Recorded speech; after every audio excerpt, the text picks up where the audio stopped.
So this is going to be one of the easiest spheres we're going to be working on. It's going to be our scribbling sphere. So we're going to start by grabbing our little stencil like we usually do and drawing our circle shape. Right after we've drawn our circle, we will start deciding where the light is coming from. So it will be our top right corner and we'll draw a little sun. So the opposite side of that sun is going to be our darkest area. So we'll grab our pencil. We can use whatever pencil you want. You can use a 2B, 4B, or 6B. And we'll start by creating little scribble designs on that side of the sphere.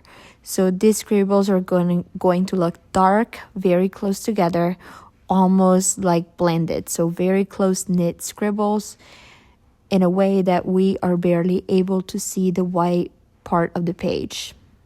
As we move on towards the lighter part of our sphere, our scribble is going to be more loose, lighter, more spread apart from each other, and